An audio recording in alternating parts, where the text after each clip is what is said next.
नमस्कार, वंदे मातरम। दोस्तों, स्वागत है आप सबका सैनिक पाठशाला में। जैसे ही सरकार ने OROP 2 की घोषणा कर दी और माननीय सुप्रीम कोर्ट ने भी सरकार को अल्टीमेटम दे दिया कि 15 मार्च 2023 के अंदर जो है भुगतान हो जाए, तो अभी लगभग हमें OROP 2 का एरियर और बढ़ा हुआ पेंशन मिलना तय हो गया है।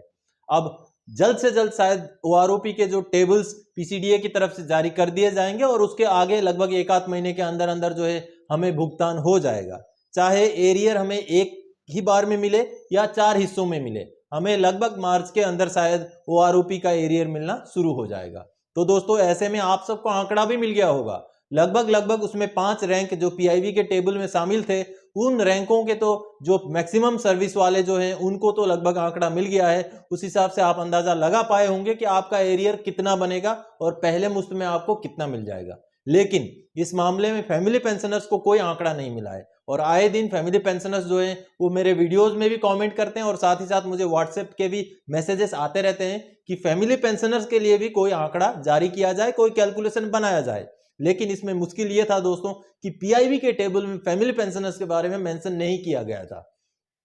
तो उसके ऊपर मैंने काफी रिसर्च किया। मैंने OROP 1 के टेबल्स खंगाले और OROP 1 का टेबल, पेंशन कैलकुलेशन का फॉर्मूला और PIV का टेबल को साथ में मिला करके तीनों चीजों को खंगालने के बाद, पूरा कैलकुलेशन करने के बाद आज मैं फैमिली पेंशनर के कुछ कैटेगरीज का जो है OROP का एरियर कैलकुलेशन करने जा रहा हूं इस वीडियो में। और साथ ही साथ दोस्तों, जो हवलदार का पेंशन जो है कम दिखाया गया है PIV के टेबल में, उसको भी कैसे ये अनजस्टिफाइड है, उस चीज को भी आपको इस वीडियो में समझाऊंगा। तो इससे पहले कि वीडियो में आगे बढ़े, मेरा आप सबसे आग्रह दोस्तों, सैनिक पाठशाला चैनल के साथ जुड़े रहने के लिए, इसका हिस्सा बने रहने के लिए चैनल को सब्सक्राइब जरूर करें। तो दोस्तों, जैसे कि मैंने बोला कि हवलदार का पेंशन जो है PIV का टेबल में कम दिखाया गया, वहां पर सिपाही नायक से भी कम जो है हवलदार का एरियर बन रहा है और पेंशन में बढ़ोतरी हो रही है। हालांकि गौरतलब यह भी है दोस्तों कि आप सबने अगर PIV के टेबल को ठीक से देखा होगा तो वहां पर मेजर जनरल, लेफ्टिनेंट जनरल का भी पेंशन जो है ब्रिगेडियर से कम है। तो हालांकि चलिए वो तो अलग बात है, मेजर जनरल, लेफ्टिनेंट जनरल को जो है MSP वगैरह नहीं मिलता है तो हो सकता है उससे फर्क हुआ हो, लेकिन हवलदार का पेंशन जो कम है सिपाही या नायक से, वो कहीं ना कहीं जस्टिफाइड नहीं लग रहा है। क्योंकि हवलदार का जो बेसिक पेंशन बढ़ा हुआ PIV के टेबल के हिसाब से 21,782 रुपये हुआ है। अगर उसको हम पेमेंट में और पेमेंट में कन्वर्ट करें तो बेसिक पेमेंट कितना हो सकता है, आप अगर मैं अभी दिखाऊंगा आपको कैलकुलेशन करके, तो 2018 में एक हवलदार का एग्रीगेट बेसिक पेमेंट जो है उतना होगा ऐसा मुझे नहीं लगता है। मैं आपको पहले कैलकुलेशन करके दिखाता हूं दोस्तों। 21,782 रुपए ये दिखाया गया है हवलदार का बेसिक पेंशन PIV के टेबल में। अगर हम इसको 2 से गुना कर दें, तो ये आंकड़ा बन जाता है 43,564, जो कि हमारा LRE हो जाता है ये, क्योंकि LRE जो होता है, हमारा पेंशन जो होता है LRE का आधा होता है। LRE को अगर 2 से डिवाइड करें तो हमारा पेंशन बन जाता है बेसिक पेंशन। तो अगर हम अभी इसका बेसिक पे निकालें, अब LRE में क्या क्या इंक्लूड होते हैं दोस्तों, MSP इंक्लूड होता है, उसमें क्लास पे इंक्लूड होता है। अगर ग्रुप X का सिपाही या ग्रुप X का फौजी हो तो उसका ग्रुप पे भी इंक्लूड होता है। हालांकि ये जो निकाला गया आंकड़ा ये Y ग्रुप का है, तो इसमें से अभी हम माइनस करते हैं MSP को और माइनस करते हैं क्लास पे को, जो कि 450 होता है क्लास 1 का, क्योंकि हवलदार है तो क्लास 1 तो जरूर होगा।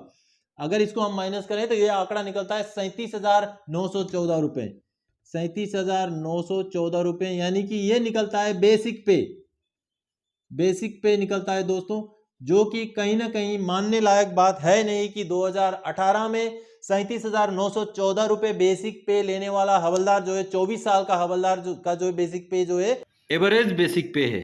क्योंकि दोस्तों अगर हम देखें तो सिपाही का भी बेसिक पे, 2018 वाले सिपाही का बेसिक पे भी अगर हम देखें तो उस समय में 38,000 के लगभग बेसिक पे लेकर के सिपाही भी पेंशन आए हुए हैं। तो सिपाही का भी एग्रीगेट बेसिक पे 36-37 हजार के आसपास होता है, तो 37,914 रुपये हवलदार का, 24 साल वाले हवलदार का नहीं होना चाहिए। इसमें और ज्यादा लगभग 2-3 हजार रुपए की बढ़ोतरी होनी चाहिए। और उसी हिसाब से बेसिक पेंशन जो 21,782 रुपए दिखाया गया, ये कम से कम 22,500 या 23,000 के करीब होना चाहिए, ये मेरा आंकड़ा बोलता है दोस्तों। हालांकि पीआईबी का टेबल अब किस बेस पे जारी किया गया वो तो मुझे पता नहीं, लेकिन हवलदार का पेंशन में कहीं ना कहीं और बढ़ोतरी होनी चाहिए। तो पीसीडीए का जब फाइनल टेबल निकलेगा तो उसमें पता चलेगा दोस्तों कि क्या सही में बढ़ोतरी होगी। अभी आगे मैं आप सबको दोस्तों फैमिली पेंशनर्स के कुछ कैटेगरीज के जो है कैलकुलेशन करके बताऊंगा।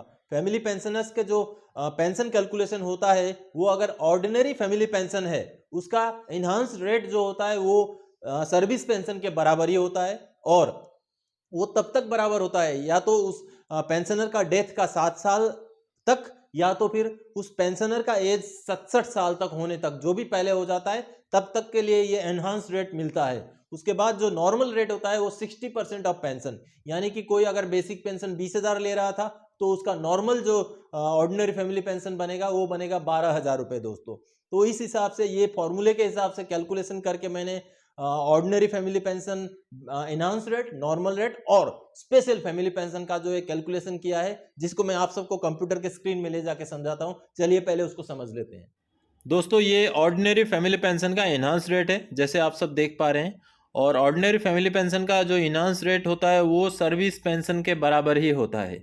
यानी कि सिपाही का अगर 19,726 पीआईबी के टेबल में दिखाया गया है तो इन्हांस्ड जो रेट होता है ऑर्डिनरी फैमिली पेंशन का वो भी उतना ही रहेगा। तो रैंक के हिसाब से पीआईबी के टेबल में जो भी सर्विस पेंशन दिखाया गया है वो ही पेंशन, उतना ही एरियर, सब कुछ उतना ही जो है ऑर्डिनरी फैमिली पेंशन को जो एनहांस रेट में मिलेगा।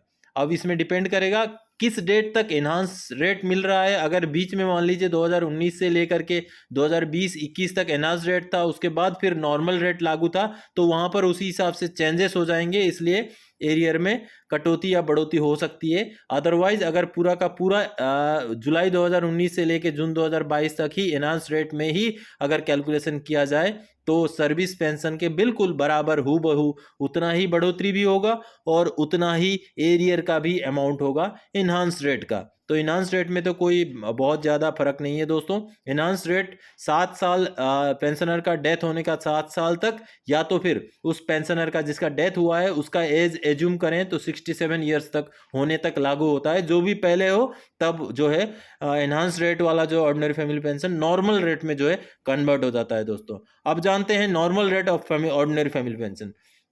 दोस्तों जैसे कि मैंने बताया कि 60% ऑफ सर्विस पेंशन होता है normal rate of ordinary family pension का।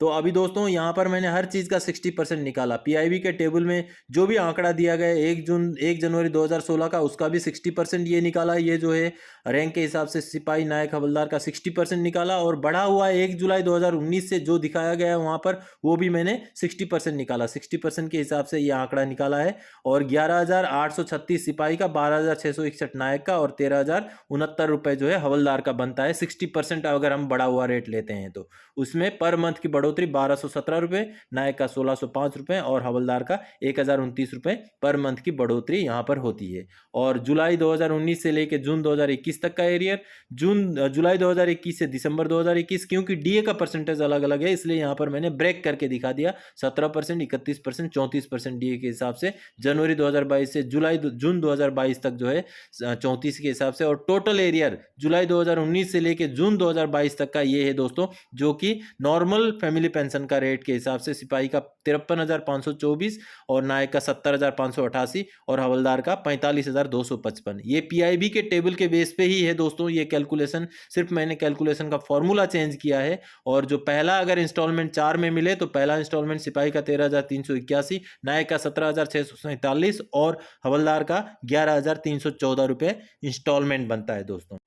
तो ये सारा कैलकुलेशन 60% के हिसाब से है दोस्तों, क्योंकि जो सर्विस पेंशन का 60% ही जो है हमें ऑर्डिनरी फैमिली पेंशन का नॉर्मल रेट है। तो पीआईबी का टेबल का 60% के हिसाब से मैंने ये कैलकुलेशन किया। अब दोस्तों मैं स्पेशल फैमिली पेंशन आपको समझाने जा रहा हूँ। स्पेशल फैमिली पेंशन जो होता है वो अगर एक सर्विस पेंशन में एक पेंशनर को अगर एलआरई का 50% पेंशन मिलता है तो स्पेशल फैमिली पेंशन 60% होता है। तो लगभग और 10% का जो है इजाफा होता है। तो मैंने जो पीआईबी का टेबल था उसी में हर रैंक के हिसाब से जो है और लगभग उसी में कैलकुलेशन करके एलआरई में कन्वर्ट किया और एलआरई का 60% के हिसाब से यह आंकड़ा निकाला जो आप देख पा रहे हैं दोस्तों, जिसमें कि सिपाही का है और नायक का और हवलदार का, और आगे फर्स्ट इंस्टॉलमेंट सिपाही का 1,06,976 रुपये, नायक का 1,41,124 रुपये, हवलदार का 90,564 रुपये। उसी हिसाब से आगे फर्स्ट इंस्टॉलमेंट ऑफ एरियर सिपाही का 26,744 रुपये, नायक का 35,281 रुपये और हवलदार का 22,641 रुपये। ये ज़्यादा इसलिए है दोस्तों क्योंकि एलआरई का 50% सर्विस पेंशन होता है और एलआरई का 60% जो है स्पेशल फैमिली पेंशन होता है, इसलिए ये थोड़ा सा बढ़ा हुआ रेट होता है दोस्तों स्पेशल फैमिली पेंशन। तो दोस्तों आप सबने अभी फैमिली पेंशन के 3 कैटेगरी, ऑर्डिनरी फैमिली पेंशन का एनहांस रेट, नॉर्मल रेट और स्पेशल फैमिली पेंशन का एरियर का लगभग एक आंकड़ा देखा। इस आंकड़े को निकालने के लिए दोस्तों मैंने OROP 1 का टेबल, उसके बाद PIB का टेबल और पेंशन कैलकुलेशन का, फैमिली पेंशन कैलकुलेशन का फॉर्मूला को जो है इस्तेमाल किया है दोस्तों, जो कि एक लगभग आंकड़ा है। जब PCDA की तरफ से टेबल जारी होगा तब एक्यूरेट आंकड़ा मिलेगा। ये एक लगभग मिलता जुलता आंकड़ा है PIB के टेबल और OROP 1 का फॉर्मूला और पेंशन कैलकुलेशन का फॉर्मूला के बेस पर। तो दोस्तों इस वीडियो में फैमिली पेंशनर्स के इसी 3 कैटेगरी का कैलकुलेशन और साथ ही साथ हवलदार का जो पेंशन बढ़ोतरी में कम दिखाया गया है उस चीज को जस्टिफाई करने के लिए आया था। आगे और कोई जानकारीदायक आपसे सरोकार रखने वाला विषय लेके मैं फिर से हाजिर हो जाऊंगा। तब तक के लिए जय हिंद दोस्तों।